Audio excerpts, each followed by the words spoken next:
All right. Hey, hey. We we are live on a Monday. Usually I'm out racing on a Monday, but tonight I'm not racing. Did not the track that we're racing on tonight, it's not my best one. Usually makes me mad.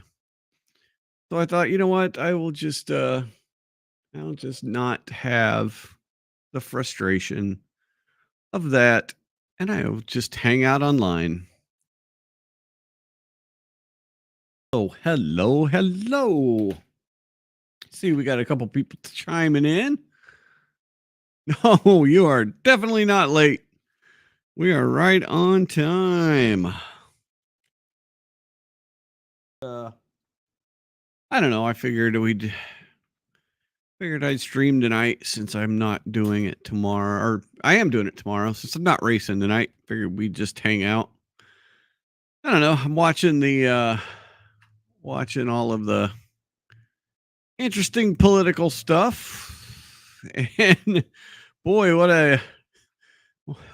a day on Saturday. I had released a little goofy skit video that we had put together because that's kind of like one of the things we like to do on this channel. And I'll get into that here in a little bit. The way why we started this channel was it's actually a show that I had written, and we'll go through that. But so Saturday morning, I put the final touches together on my skit video, and thinking, okay, we'll see how this does. And I wasn't expecting it to do very well. I mean, I know it's kind of funny, but it's we're still a very small channel. We're still a young channel. We're just kind of finding our way. So I'm like, all right. And then I'm sitting there, and for some reason, I'm watching them. There's a guy on YouTube. His name is Lookner, and he runs the No Agenda and Agenda Free TV. Sorry, let me get that right. Steve Lookner, Agenda Free TV on YouTube. And so the guy is a news junkie, obviously, because he'll basically, if there's a breaking story, he goes live, and he will stream for like 8 hours at a time covering these stories. And because of the bait thing and everything, he had decided, okay, we're going to cover this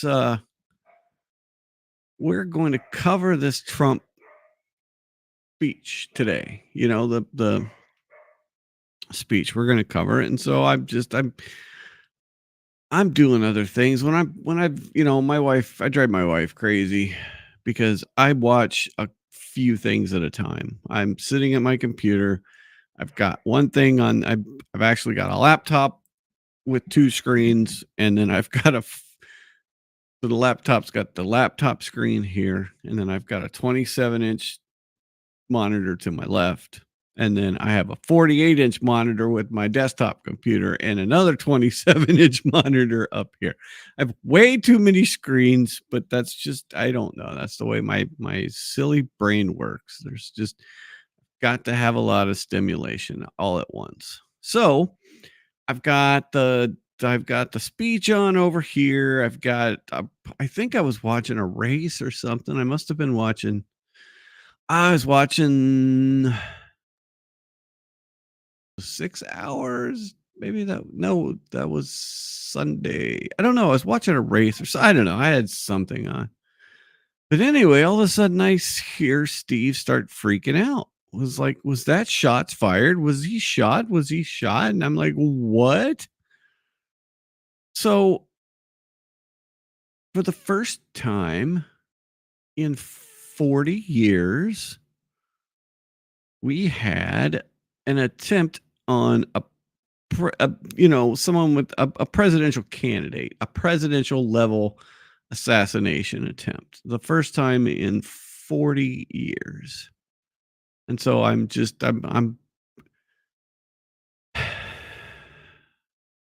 I'm not shocked. There are things I am shocked about. There are things a lot of people are shocked about, but I'm not surprised that it actually happened. I'm surprised it hadn't happened earlier. I think everybody's been waiting for an attempt like this. Um, and we'll get into that here in a little bit too, and over the next few days probably, because I want to watch some of this RNC thing because I didn't really watch it in 2020. In 2016 I did because 2016 was nuts. We all know how crazy 2016 was. But 2020 I'm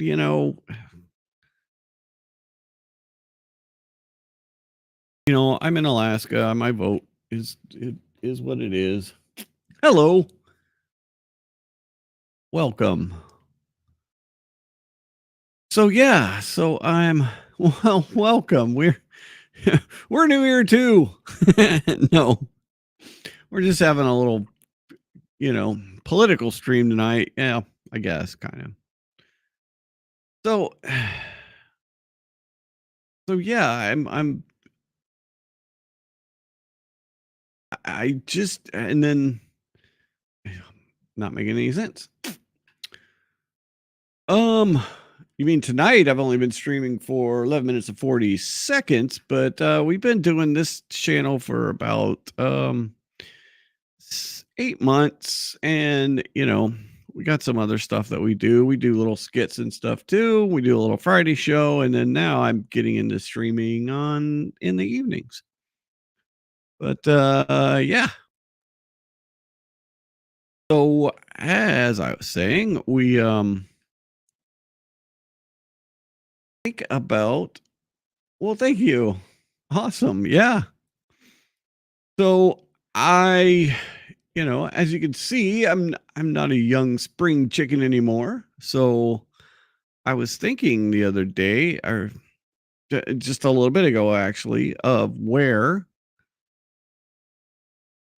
like I said, 40 years ago was the last time that we've had a presidential level assassination attempt, and the last one was Ronald Reagan. Right? That happened 40 years ago, and I think we can pull that up. I think somebody should have it here. Yeah, there we go. Let's watch a peek of that. And so I was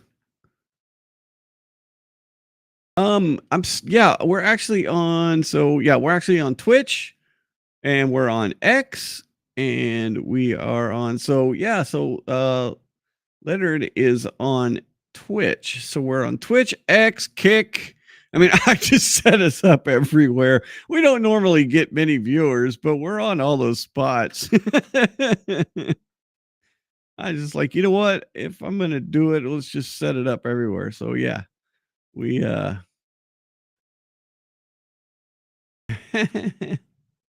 yeah, no, I'm like, I'm just gonna go out. I'm gonna put it everywhere. So I told my mom to chime on too, because that's one of the biggest things I remember about the day that President Reagan was shot. See, see what this is. This was the Donald Trump in Pennsylvania, and what we do know. Oh wait, that is okay. So yeah, this was the thing, and so what I remember about. As the president emerged from the Washington Hilton Hotel. There's Hinckley over my right shoulder. So yeah, that was back in 1981, and I remember getting out of school. It was like 3 o'clock in the afternoon, and sure enough, and my mom was like waiting outside, which I mean, usually I'd walk home because I was elementary school. It was pretty close. I mean, probably less than a mile, I think. So I'd usually walk home from school, but she was there and I'm like, "Oh my gosh, why are you here?" And so she picked us up that day and said, "The president's been shot." And I'm like, "Oh my gosh."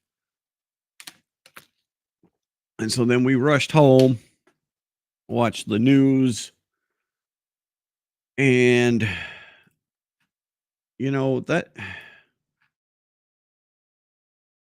like I have always been someone that oh, thank you. Thank you, Nick. Appreciate it. Watching from Jamaica. All right. It's I'm in Alaska, so it's a lot warmer where you are than it is where I am. I promise you. It is a lot warmer in in Jamaica than it is here in Alaska. So yeah, so I have always been somebody that since I was a kid, I have followed news. And I mean, I from as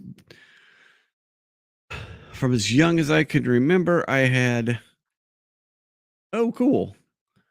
Well, come to Alaska sometime and check it out. But as a kid, I always had a television in my room, and that's probably why I have 4 screens now, is because I've always been sucked into the television. But I would remember going to bed, watching the news, right? Then because I always went to sleep after Johnny Carson's monologue. So I'd always watch it was WSAZ out of Huntington, West Virginia. I would always watch the nightly news, the evening news from WSAZ, and then at least Johnny Carson's monologue. I would always try and catch Johnny Carson's monologue before I would fall asleep. And then I'd get up the next day and I'd be completely crap because I didn't get enough sleep, but that was my entire life. But yeah, I mean, growing up we had and looking back on it now, we had folks like Tom Brokaw or CBS, NBC News, or CBS had oh now is man, Peter Jennings. I remember Peter Jennings being at the hello Elizabeth, hello. I remember Peter Jennings and the Berlin Wall. So I mean, I think back then news used to be a yes, I guess you could say a YouTuber. I mean, we started this and I'll get into that in a minute, but we started this channel to do a show, which I'll talk about here. I'm kind of working up to that. So we so I've always followed news, and I've always followed current events. I've always stayed tuned into to current events. And I don't know, back in the Clinton administration, they kind of unleashed corporations to take over media companies, right? And it was the Telecommunications Act. Let me get I just thought of this. So I think it was the Telecommunications Act of 1996. And it was the everybody. Hello, Margaret. Everybody championed this wonderful piece of legislation that said, let's kind of go back here. I mean, I'm just going to look at Wikipedia. So it was signed into law February 8th by President Clinton, and it kind of unleashed what we have today. And it added the internet because the internet was new, and um the primary goal of law was to let anyone enter any communications business, to let any communications business compete in any market and any other. At that time, if you were a newspaper company, then you couldn't have a radio station. And if you were a radio station, you couldn't control a TV station, right? So it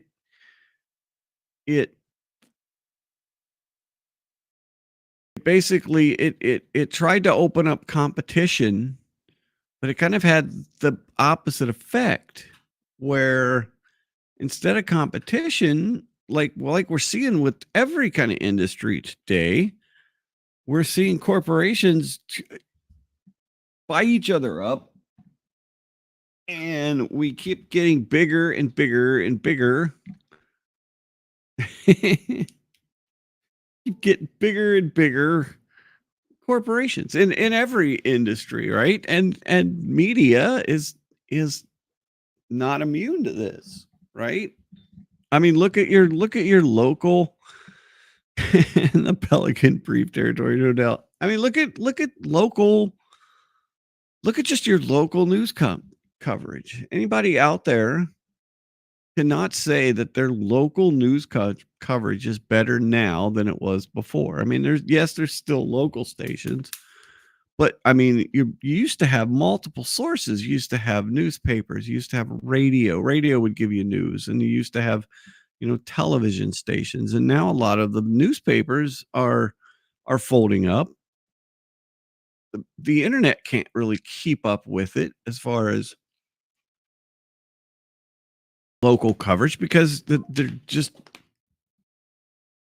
you've still got to pay people to do that. You still have to pay journalists, and there's just not the money in that as there was before. So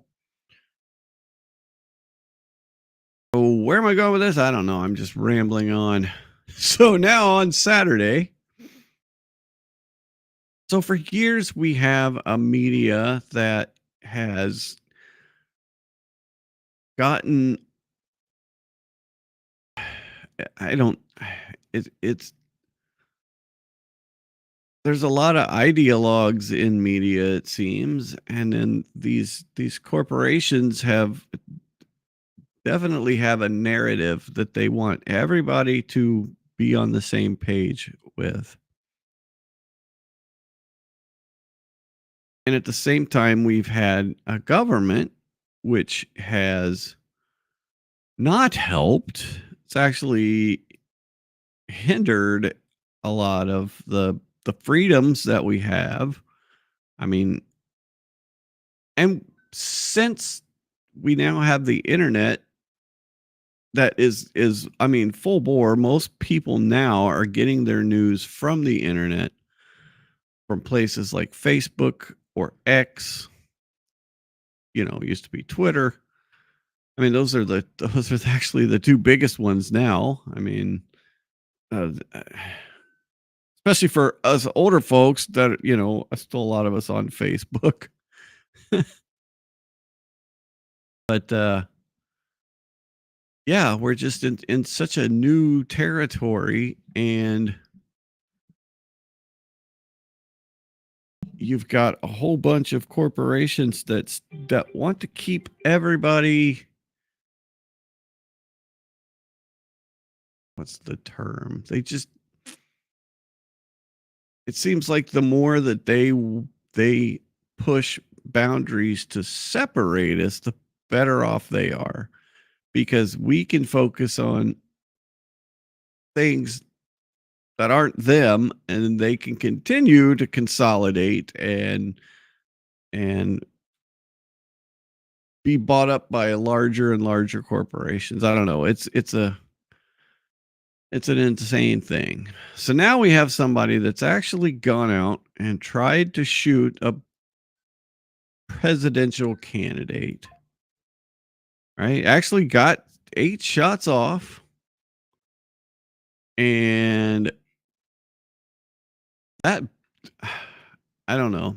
Like I said, I'm not surprised that it happened. I'm not surprised that somebody attempted to, because for the last how many years have, the same media conglomerates gone out and said that, that this person is an existential threat to everything that we love and cherish, that people will be put in camps if he gets elected. I mean, we heard that George Bush was, as bad as Hitler. We've heard that, Romney at the same time was that bad, and all these different people were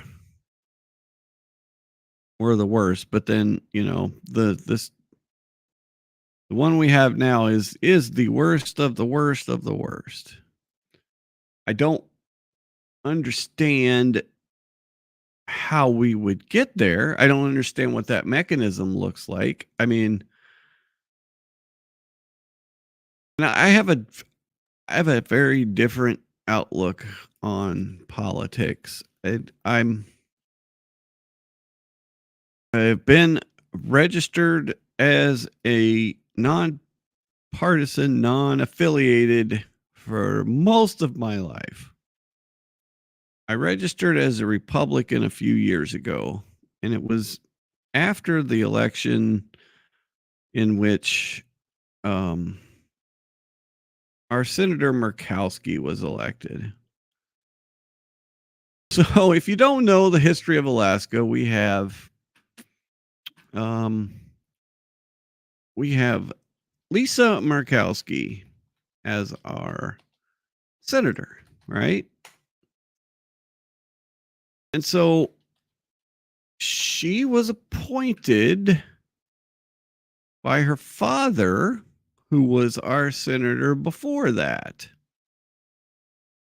So, how long has the Murkowski family been in the Senate?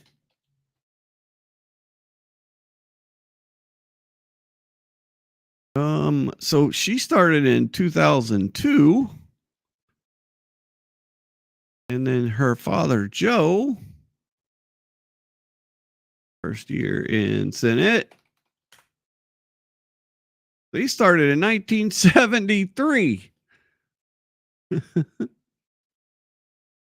Oh, yeah,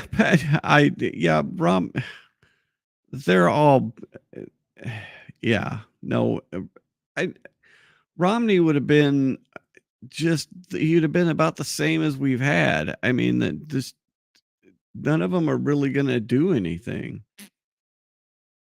Oh, yeah, no, exactly. Let's see if I've got it up here. Hang on. We can look at the where did it go? Yeah, no, he showed up at the convention tonight just to hang out for a little bit. Ding, ding, ding, ding. Let me go back here a little bit.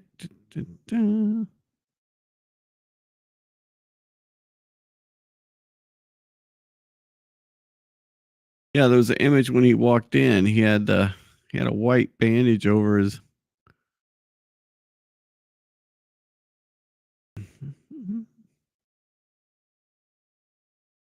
There was a guy that I didn't get to finish his speech, but I'm gonna have to go back and listen to it because he seemed to have a pretty cool speech. But there was a guy. Well, there's a good shot of it right there. Let me share that. There we go. And of course, there it is. There is there's Donald Trump with the bandage over his eye head there. Yep. And all right. Yeah, he's totally covered there, isn't it? So,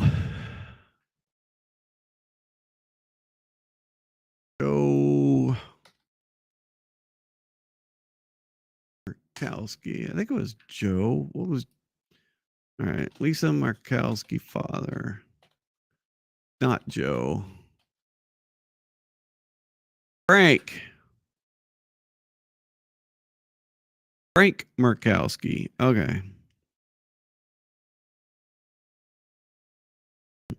Mm. Frank Markowski was in the Senate from. All right, Frank Markowski. I'm going somewhere with this, and I promise. Frank Markowski, Senate years. So that was Baggage. Actually, that was prior to Frank Markowski. We had a Baggage, and Baggage is another one that's served quite a bit. So Frank Markowski, why can't you tell me how long he was in the Senate? Okay, so he went in 1981. So from 1981 up until now, we've had one family be in the Senate. So my thought at the time, like I said, I've been a nonpartisan for my entire life. My thought was, okay, let's get it in. I'll join the Republican Party. I went to a meeting or two, and it was we're not a huge state. We got less than 1 million people here, but by God, there's probably at least one that we're not supposed to have royalty here. We're not supposed to have royalty in our conventions, but and in our politics, but it just seems like the same family running, being in the Senate for that long, just it's something that, there's got to be someone that is just as bright, just as talented, that could do just as well of a job, that's not from the same darn family. And I think there should be term limits on this stuff. I think there should be people not being able to serve. Politics should not be a career. It was never set up to be a career. It was set up to be a public service. You talk about public service, but now it's a way to get rich, because most of these people get in and they get rich beyond their wildest imagination. I mean, they do. They absolutely do. They get super rich, and it's crazy. Yeah. So, Patty, yes, I it's a tough one. I've just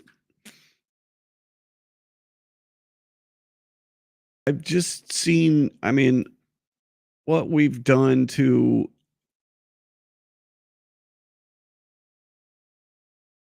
let's go back to Clinton. So we had, these are the presidents that I remember, right? That have affected me: Reagan and Bush, and then we had Bush, who was the CIA director, the first Bush. I think Ronald Reagan had. I think his intentions were great, but I think we were at the point where we had the forming of the bureaucracy that we have today. It was smaller than it was now, but it had a lot of power, and it had a lot of power since before. Yeah, no, I agree. I agree. That's what they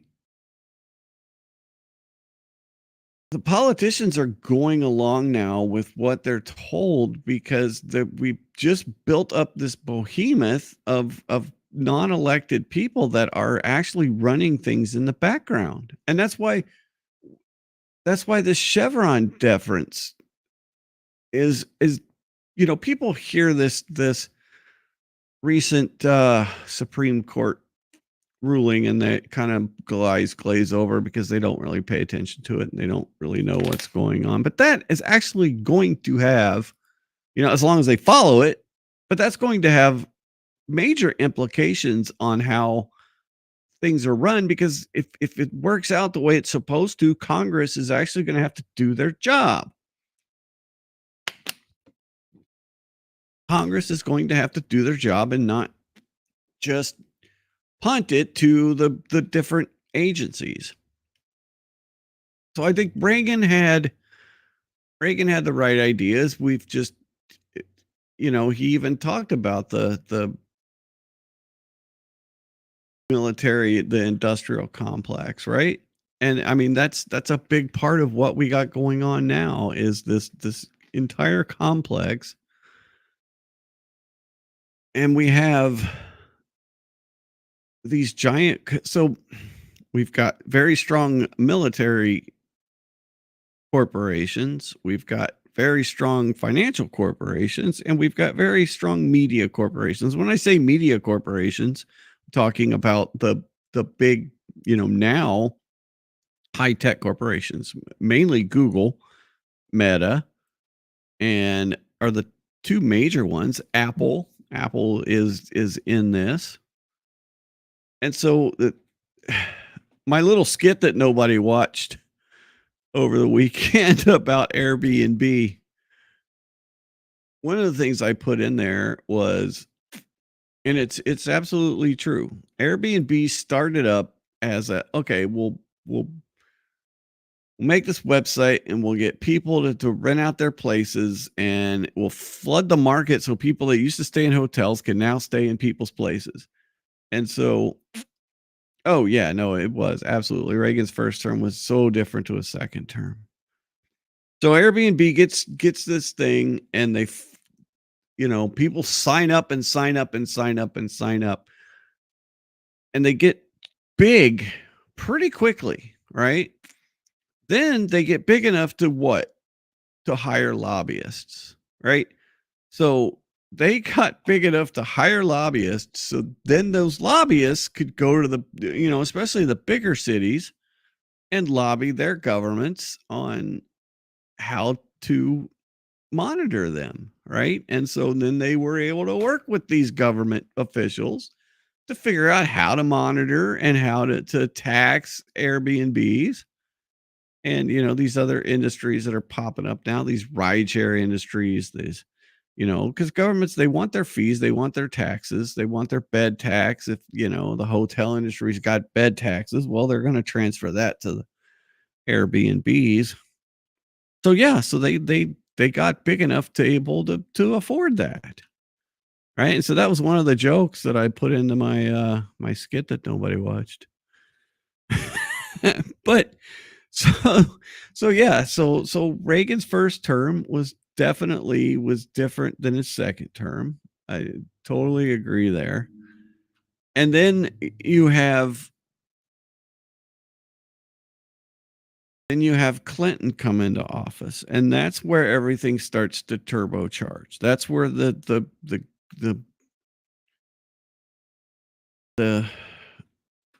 government, the federal, especially bureaucracy, just starts to explode. And then, this Telecommunications Act of 1996, I mean, this was a big thing that they bandied about that was going to be great for competition. And now, we've got maybe 5 companies that control most of the media. And you've got, like I said, you've got these companies now. Thank you very much. I appreciate that so much. You have no idea. Well, what's funny is I got it up online. I got the video up online, and then like what, 3 hours later, the assassination attempt happened, and I'm just like, there goes my nobody's gonna wanna watch this stupid video now.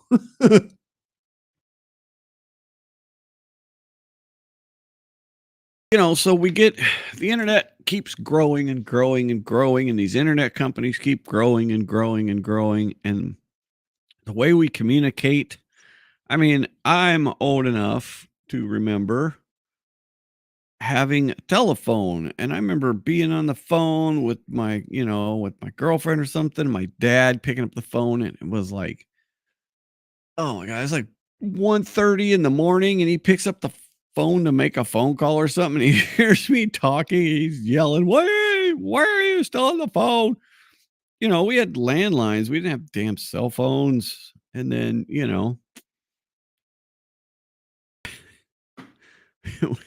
we get to the point now where, numbers, right? How many people remember learning the numbers of people, right? You knew their phone number.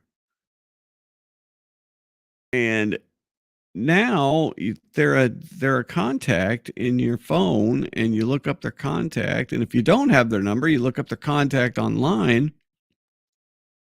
But I used to have tons of numbers in my head. Friends and everything. I could recall most of those numbers immediately. And now I I don't memorize numbers anymore. Yeah.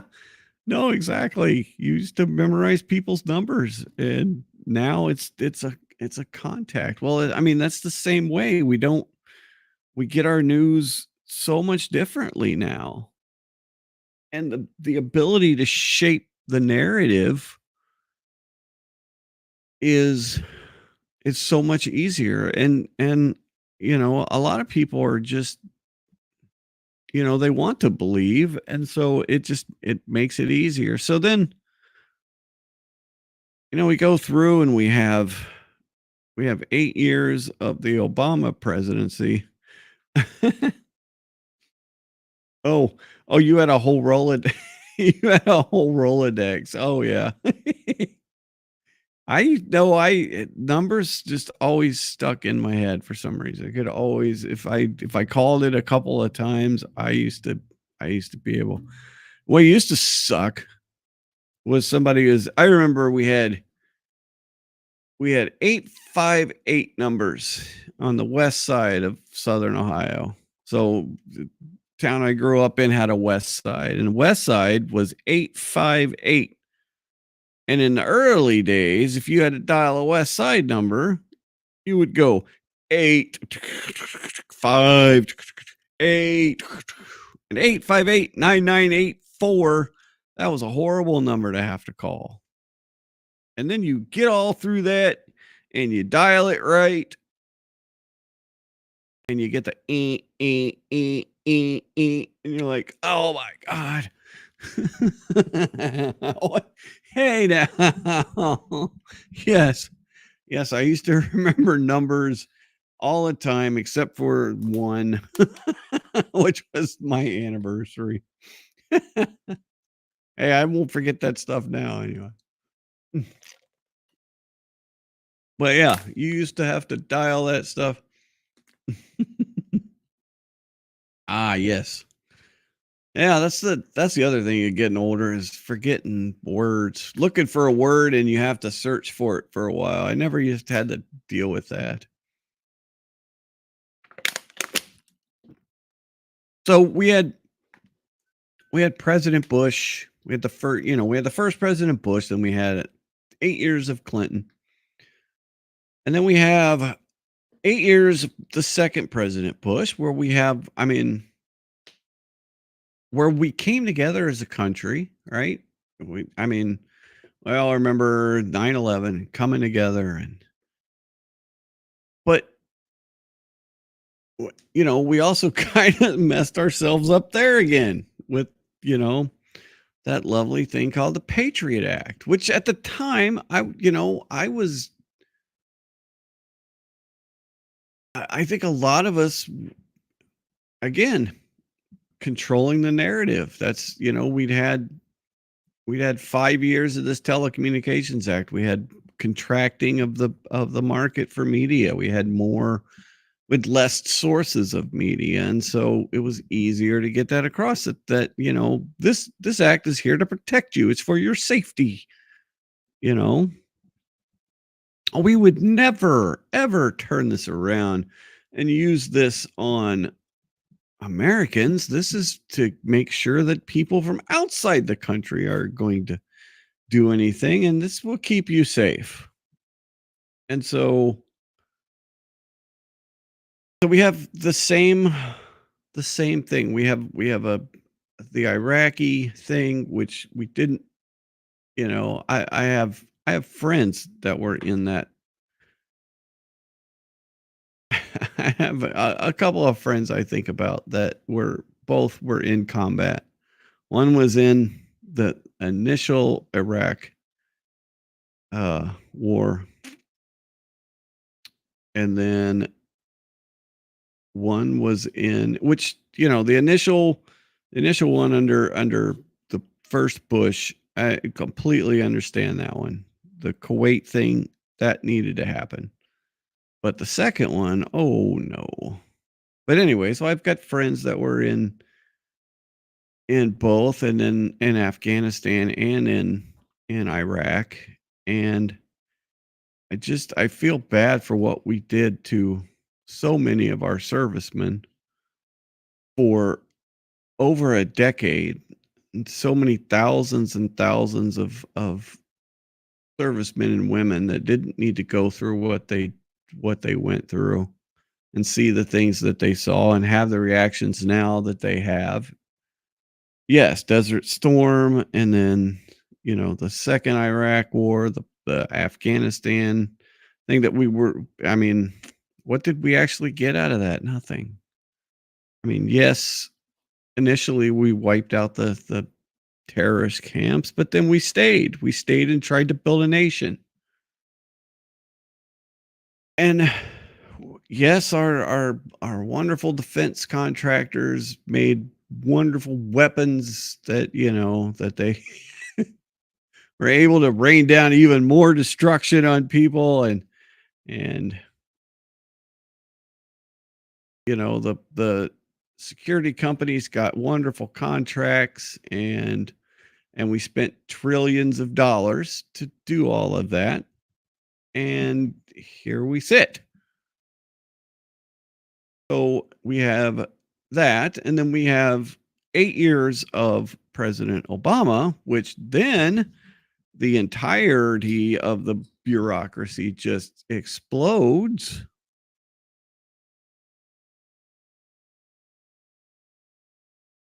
And we get just a complete overhaul of we had the complete overhaul of the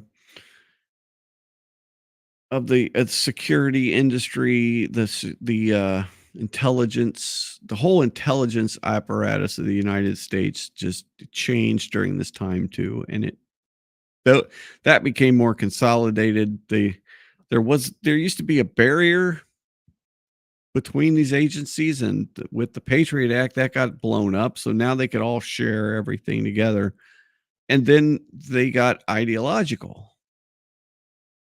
And once they became ideological, once people were put in place that were ideologues first, and you had some of that, and then you had some people like I don't, um, you had some people like Newland, and uh,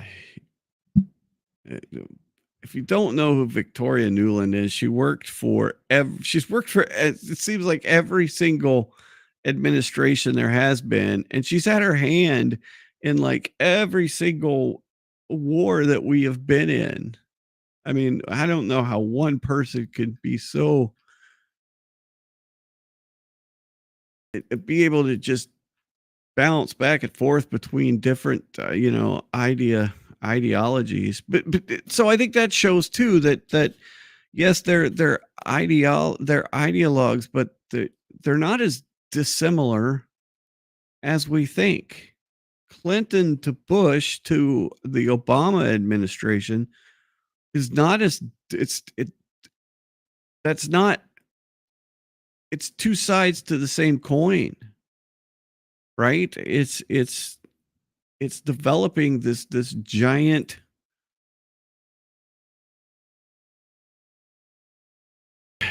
just I keep saying bureaucracy. There's better words for it, but I mean that's really what it is. And then we get a lot of people that they want us separated. They don't want us together. They don't want people to be able to work together because then that doesn't that doesn't work. So they've got to tell you that, that if you think this way, then, you're evil.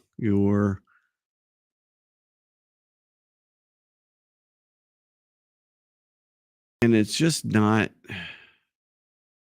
it's just a weird time. We're just in a weird time. And then Michael is here. Hello, Michael. Hello, sir. How are you? I am well. How are you? I'm doing okay. So, yeah, we're just in this weird time. And then you find out through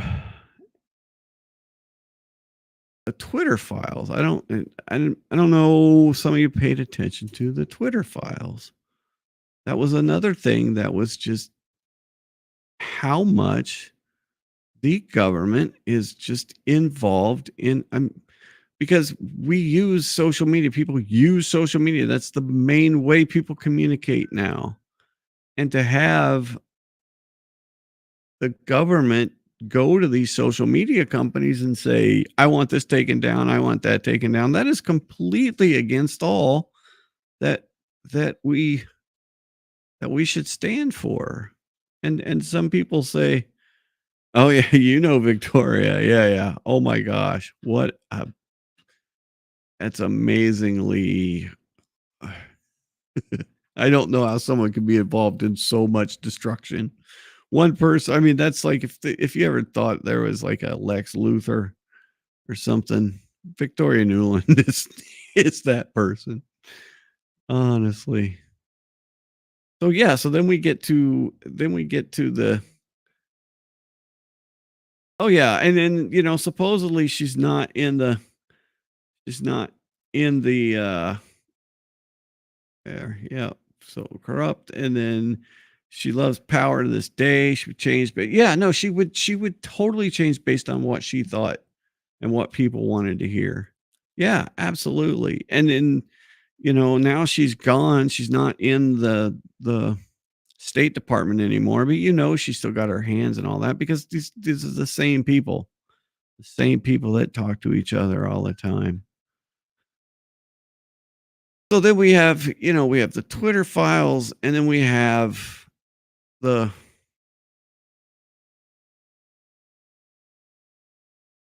the the Gretchen Whitmer thing. This is another thing that just the whole misinformation thing, right? We get told that misinformation is dangerous and it's going to kill us all if somebody posts something that's not true, that could be dangerous to you. And so that's the whole impetus of this entire channel. And so I actually started writing a comedy show about what if the government created a bureau undermining misinformation, or BUM. So I created some characters and I created some storylines, and I'll show you here because I got a whole season together. Let's see, where are we at here? So I've got an entire season conceptualized. I know exactly where we're going with the entire thing. And then I have got, let me show you, I've actually got a pilot. Dun, dun, dun, there's the script for our pilot right there. And we are actually filming. So that's done. The press conference is done. Those are done. We got to go film out at our airport. But the bathroom scene at the airport's done, although we didn't film in the bathroom. And then that one's done. That's done. That's done. That's done. That's done. That's not done. That's my scene. It's really funny. That's done. That's not done, but that is. So we don't have much to go. And, I still got to edit it all and everything, but we are getting there. So, and that's where the name of this channel comes from. The mistakes were made. Because I just, this whole misinformation thing just has always bugged me because it's so foreign to what our country is supposed to be about. And there's a copy of the Constitution that's right above my head. I think there's not the Constitution, sorry. A Declaration of Independence. And then there is a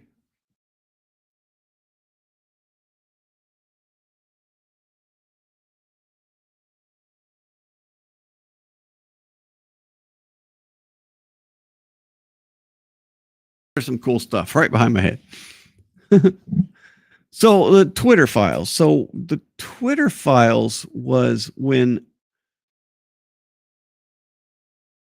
Elon Musk took over Twitter, he saw that the intelligence agency was mixed in with the folks that decided what got to stay and what got to go and who got to stay, and so the FBI, so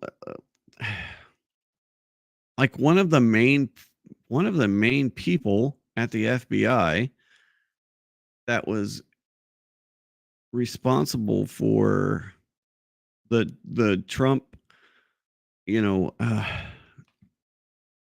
Crossfire Hurricane. One of the lawyers actually for the DOJ, actually when he retired from the DOJ, he went to Twitter and he became one of the lawyers there. And so their whole safety team and their whole team were just basically comprised of former FBI agents and former CIA people that all communicated still with the government, and they got to decide what stayed and what goes. And so that's why you saw a bunch of people. Oh yeah, and I'll get going. And yeah, so the Twitter files was Barry Weiss and Matt Taibbi and Matthew Schellenberger, 3 people that you really should follow. And I will pull all 3 of them up right now because Matt Taibbi, to get on a sidetrack here, is an interesting cat. Let's see. Of course, I spelled his name wrong. So, one other thing about Twitter is if you spell something wrong, man, it's not going to correct you. It's just going to pull up some crap. So, Matt Taibbi he used to write for Rolling Stone, and he used to be very, very liberal. And then he started seeing this, but I say very liberal, but he still had it sounds bad, but he still has a kind of a like he wasn't completely crazy. He still had a sense of fairness, I guess. And so, he would write some different stuff for Rolling Stone.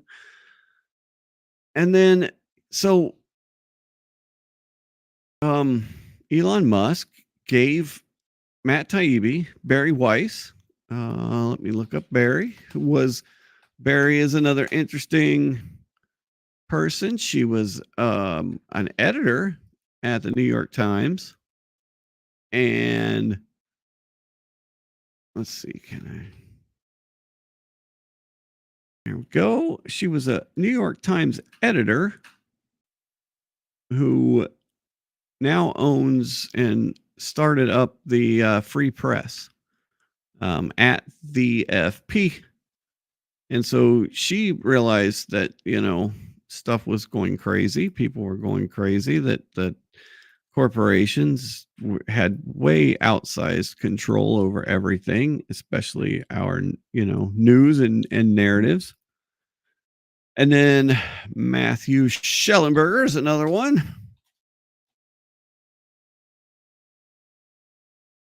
All right. That's just Schellenberger. There we go. Go on stream. Matthew is another one that got access to all of these files, and they got to decide what they could release and what they couldn't. And so, and all of their streams, they did it in threads, in Twitter threads at the time. And it showed just the level of decision making that was going on from the government to what could be put online and what got removed and who got removed and who got their accounts removed. And the messed up thing is that there's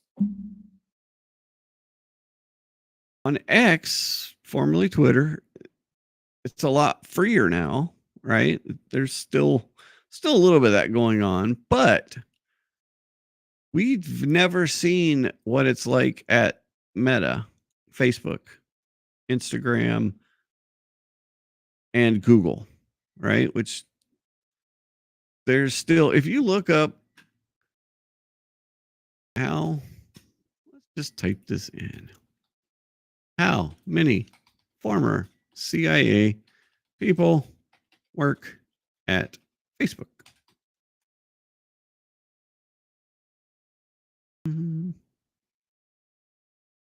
So a lot of the stuff is from July. There's 2022. This came out a couple years ago.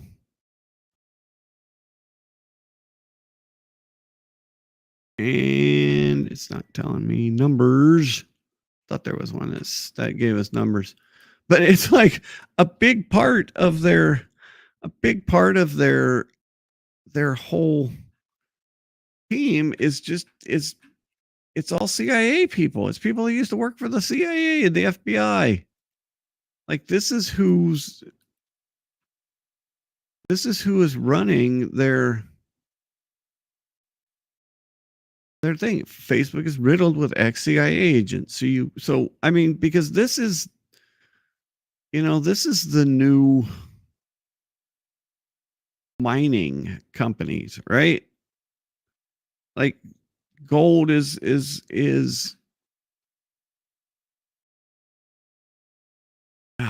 there I am again, old person that can't think of a word.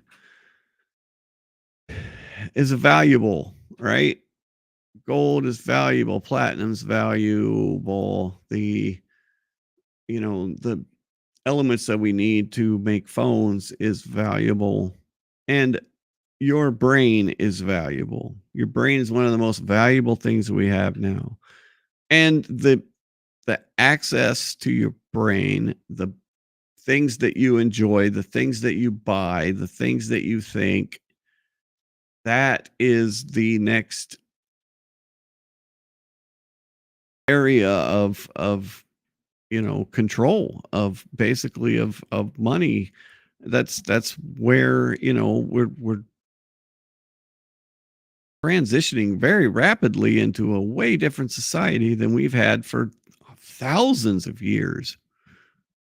And it's happened over the course of the last 50. So anyway, okay, I need to take a little break. I apologize, but I need to run and get some more water because my mouth is really dry doing all this talking. So I will be back in just a moment.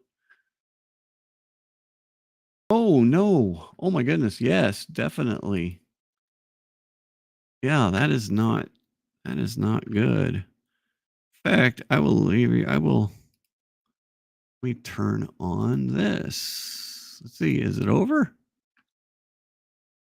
Oh, I guess it's over. So let me go back and let's look at that speech.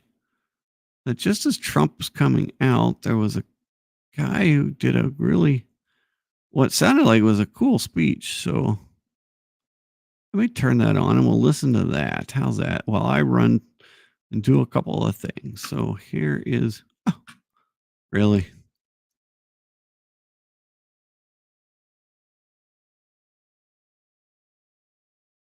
Okay, hang on.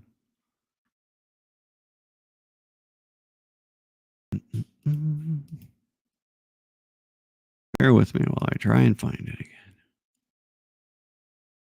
Okay, there he is.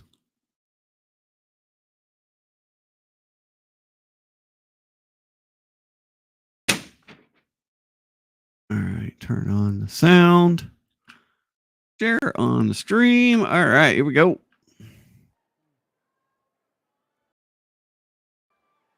This guy seemed to be pretty cool. So, okay, I'll be right back.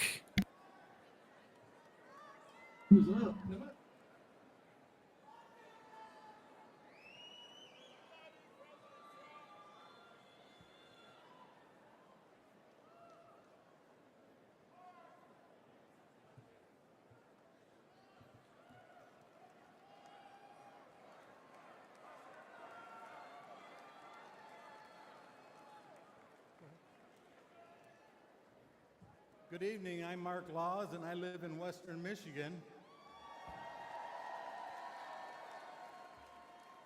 I'm not a senator or a governor or some other politician, but I'm just a regular guy. But to my kids and my grandkids who call me Peepaw, I'm the guy.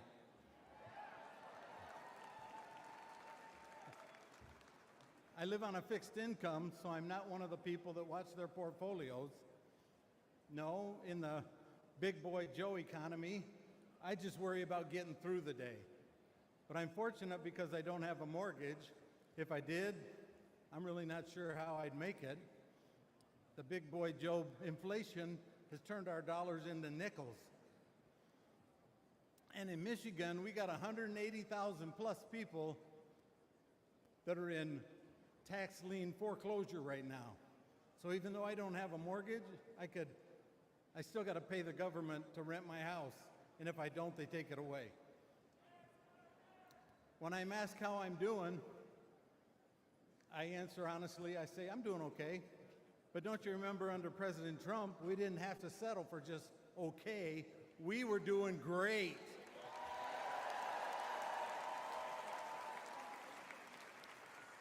I wanted to make some improvements to my home, but with inflation and the price of materials, that's not possible. So I don't want to go into debt, so I just put it off. I'd also like to spoil my grandkids with some great Peepaw unique gifts for their birthdays. But with the price of gas and groceries, I don't do that. I settle for a cake and ice cream. Prices keep going up, but my income stays the same. I just keep putting things off, hoping that I'll be able to afford them again someday.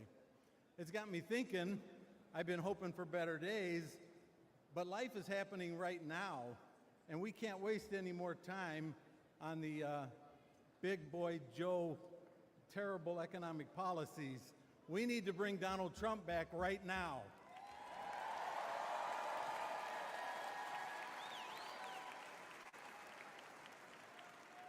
We need to know and share the 20 promises that Donald Trump has made. We need to get involved with the Trump 47.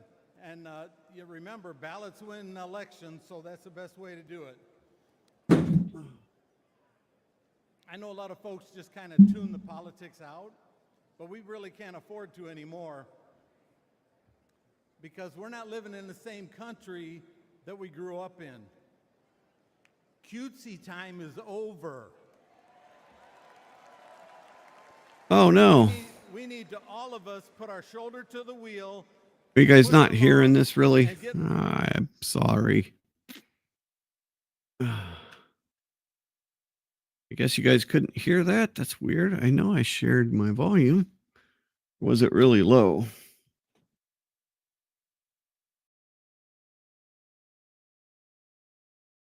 We'll check here. Oh, you were able to hear? Okay. All right, good. Oh.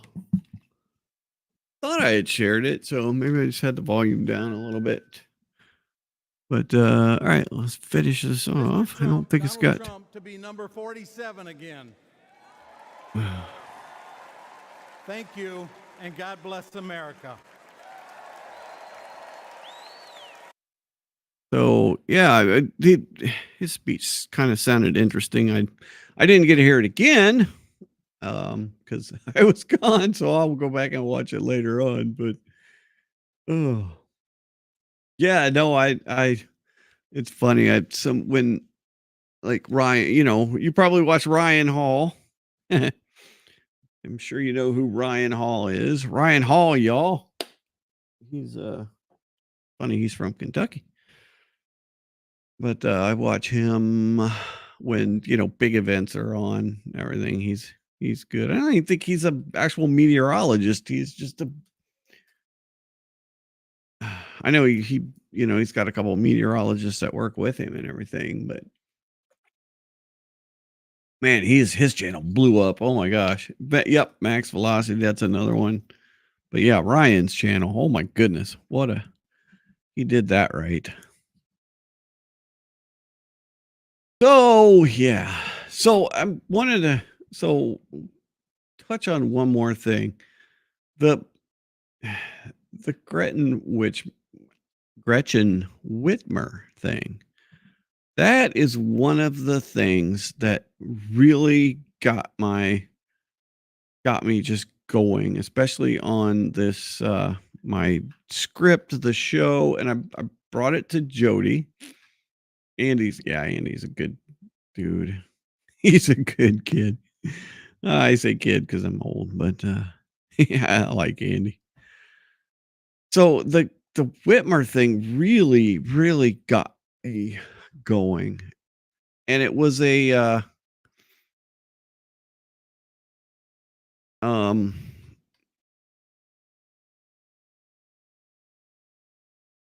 sorry, looking something up. Nick Rekieta, if you guys know who Nick Rekieta is, and Nick is a influence for me starting this entire channel for doing this. And one of the folks that he had on, I'm looking for it now. I think his name was Brandon. And he came on and did an entire night an interview with one of the guys that was actually Brandon Caserta. Yes. Brandon Caserta came on Nick's stream one night and talked about what they went through. And how the FBI was on it. And he got acquitted. So many of these guys got acquitted because of what the FBI actually did to them and how set up this whole damn thing was, right? And so we're stuck at home. You've got Whitmer, who decided that one day that, I don't know if you guys remember this. It didn't last very long because she got railed for it. But she decided that you couldn't go to home. Yeah, I know. I know.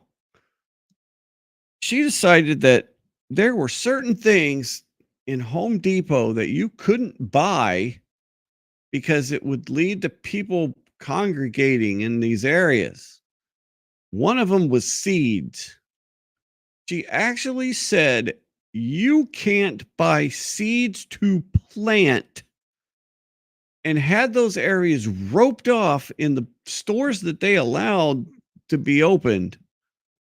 And I'm like, you don't get that. I'm sorry, you don't get that much power. There is nobody that deserves, in a country like this is, pandemic or not, that deserves that much power. If you're going to open a store, have the store open. Don't tell us that we can't go and buy seeds. Right? So that and she was one of the worst as far as these lockdowns and just stay inside, don't even go outside, the whole thing. So I saw this interview with Brandon, and I'm just like, the whole misinformation thing and everything. So I'm like, okay, so the plot is that hopefully one day we'll be able to get to do a whole season. That's my goal. My goal is to, one, build up the channel until we get monetized. Two, keep doing cool stuff. Three, keep filming my show. At least get the pilot filmed and edited and out there. And I really am going to start working on the trailer because I got enough to do a trailer now, and there's some funny stuff in it. But then,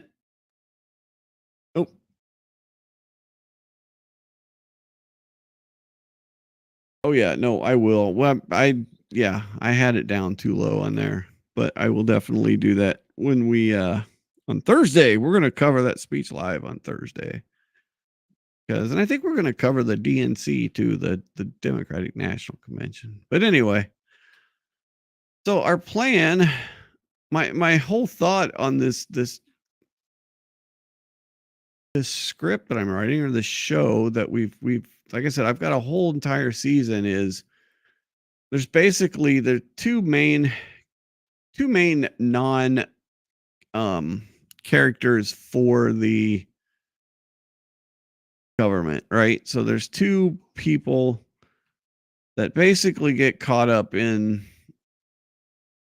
it's hard to explain. It's a really, really convoluted plot, but it's kind of funny. So you've got the new agency that's all about misinformation. You've got the old agency that's kind of like the FBI, but we didn't name it the FBI because I didn't want to be on too many lists. I'm already going to be on a list anyway once this thing gets out there. But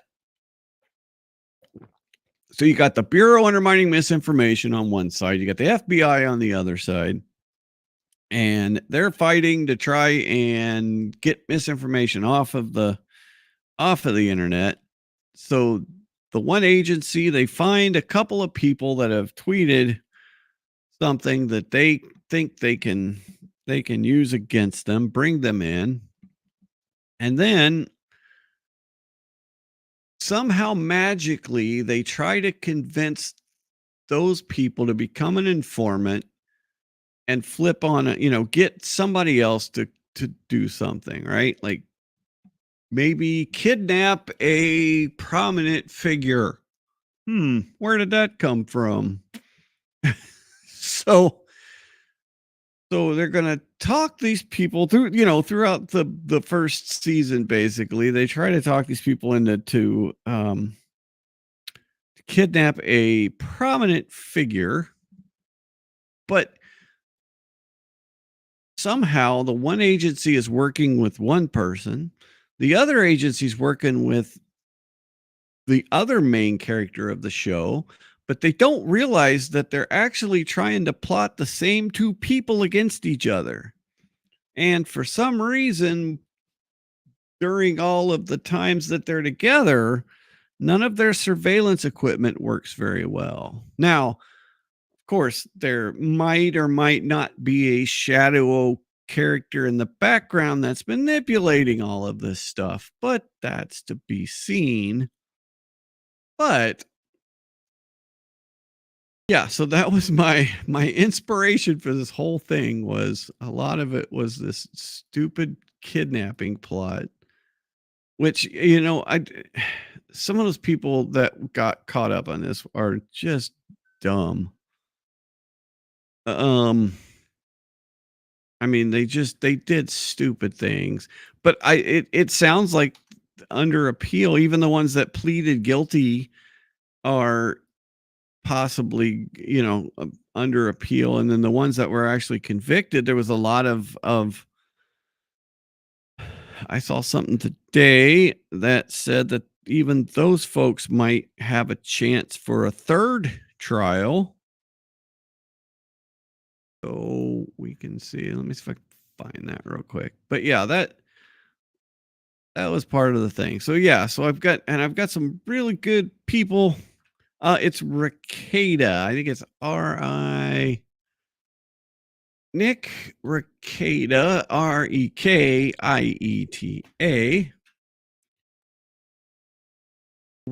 is a lawyer, a YouTuber who ran. I I caught up because he covered the Rittenhouse trial. He basically streamed the entire Rittenhouse trial, right? And so that was really cool. And he gave a lot of good insight during that trial, and he was funny and engaging, and he also did a nightly show, which was kind of just craziness. He was really goofy, really funny, and like anyone, you don't agree with everything they say, but you agree with a lot of it. And he came off as a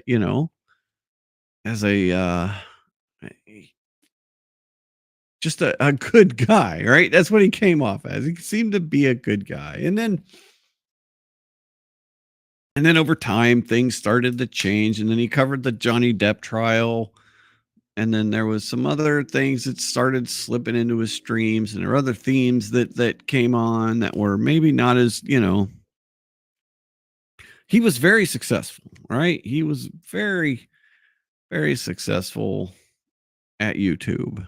And so when a lot of times somebody that hasn't maybe that gets to that success level doesn't know how to handle it.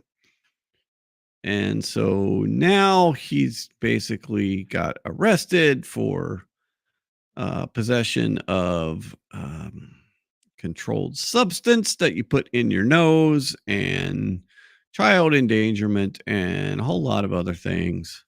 And it's a shame. It really is a shame. And I understand he's got his side of the story and they've got their side of the story. And, you don't necessarily always, obviously, you don't always completely trust the government, but who knows? But, there, there were definitely signs that something was going on. It wasn't just, yeah, I mean, the streams were not the level that they were before. And yeah, just so, and I watched him a lot, and then I had gotten away from it just because I wasn't, it wasn't as engaging as it was before. Yeah, no, exactly. And he doesn't know how to you are correct. Yeah, no, exactly. And then he got sued by a goofy guy that like a few years ago came on and started trouble in his chat, and then went away forever, and then came back after, Nick had got successful, and just basically started crap in his chat. And then Nick went off on the guy, who's a complete freaking weirdo. But Nick kind of went off on the guy, and the guy sued him. And it's still going on. It's still in the process of working through the courts. Like, they haven't dismissed this really stupid case. And so that's a drain on his finances too. So there's just, and it's a shame because, I mean, like I said, it was one of the inspirations for me to do this show and write, do this channel and, write the show they did and do all the filming and everything. And so, yeah, I don't know.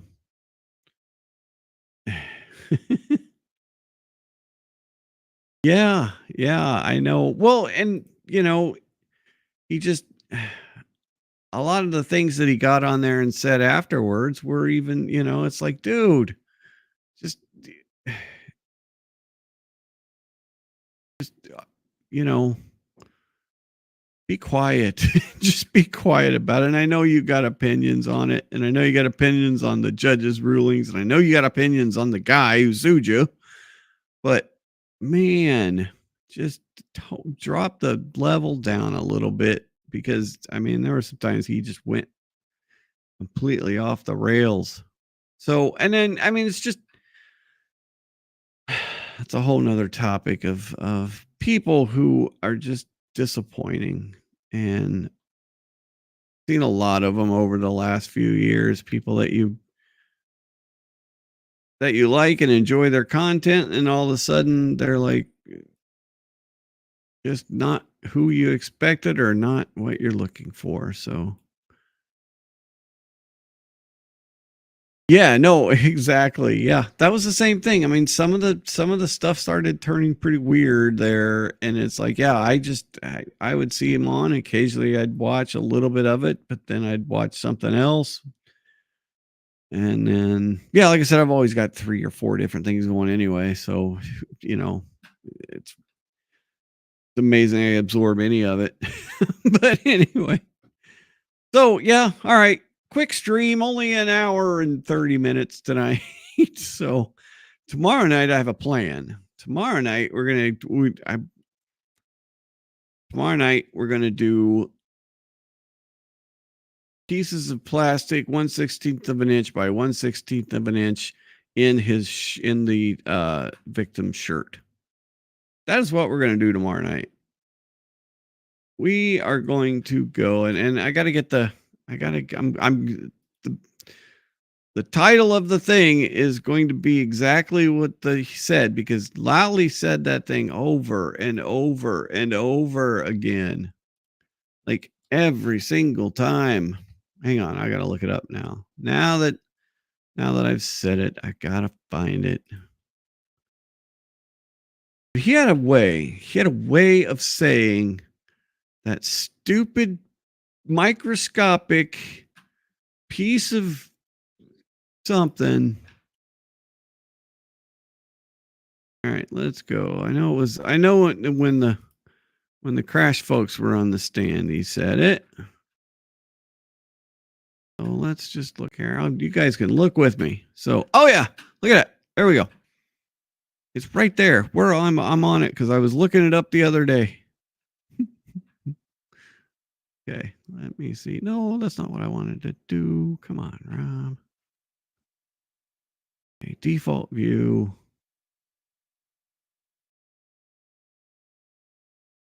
Why are you doing this to me? Why? No, don't go away.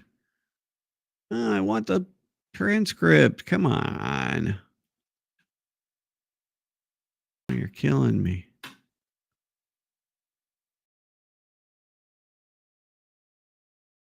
You see that?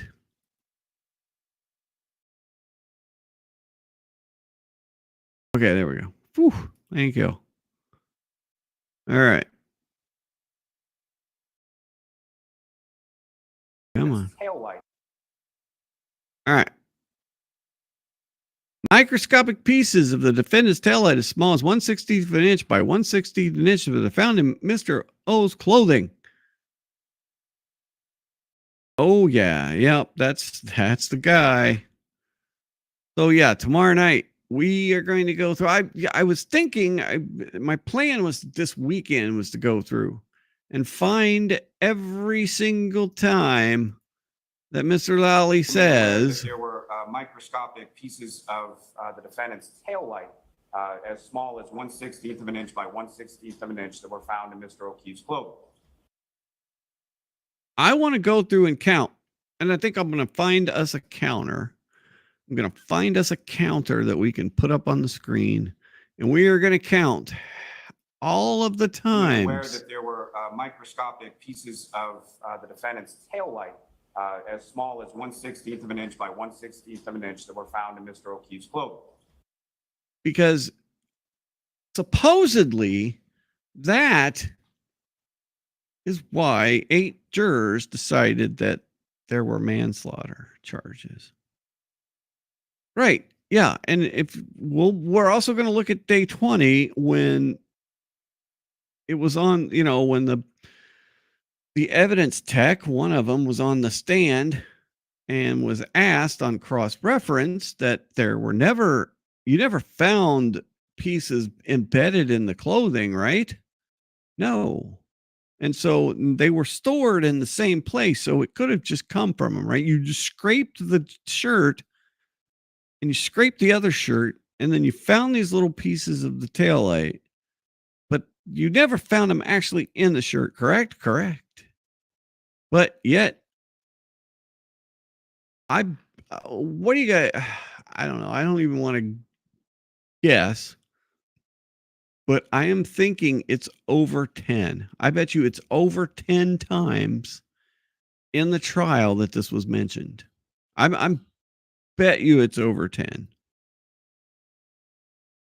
I bet you it's over 10 that he said it in the whole trial. Because if that's something that the 8 members of the jury remembered, I know he said it a lot. I know he said it almost every day. So we're going to go through the thing is we've got this transcript, right? Every day of the trial is going to have this transcript. So we'll pull up a couple different creators, because Andrea didn't go through every day. We'll probably pull up Andrea, and we're going to pull up Brandy because they didn't talk a lot during testimony, right? Emily and Melanie and those guys, they like to stop and go back and everything. And that, which was great.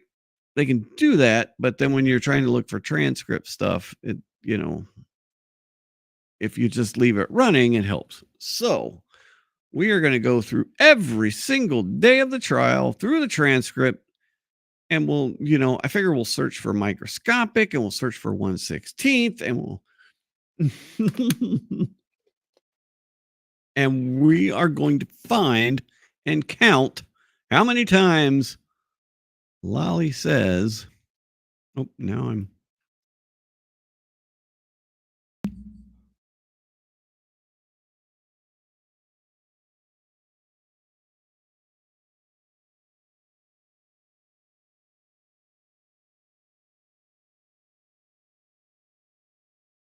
Oh, yeah. Nope. So we are going to find every single instance because obviously that was a super important. Oh, and I did it again. I showed it again, but you guys weren't there. So one more time. There were microscopic pieces of the defense taillight as small as 1/16 of an inch by 1/16 of an inch that were found in Mr. O'Keefe's clothing. Objection. I'll allow. So we are going to, I know there's at least 3 in this day right here because he brought it up to this person and he brought it up to the crash dudes. So there's at least 3 of them, but I'm pretty sure it's over 10 that we hear about the microscopic pieces 1/16 of an inch by 1/16 of an inch. I'm amazed he had that memorized. That would be like me and phone numbers. But anyway, so that's tomorrow. We're going to do that tomorrow. Wednesday, I think we're going to watch some of the, we should have some speakers and stuff for the convention. So we'll just watch that live. And then Thursday, we'll watch some more of the convention live. Oh, yeah. No, that was the Dublin guy. Yep. That's exactly who that was. He was a good dude. So that is what we're going to do this week. And then Friday, we'll have our little show. I'm not going to do any actual videos this week, but then I got another video to kind of close out the Karen Reed stuff before we've got coming up, we've got the whether there's going to be a retrial or not. That's on the 22nd. So that's 1 week from now. Oh my goodness. All right. We'll have that. That should be a spicy one to put together too. So yeah, so we've got this. So yeah, all right. I will see folks tomorrow. And everybody have a good night. Have a good day tomorrow. And I will see you tomorrow night. All right.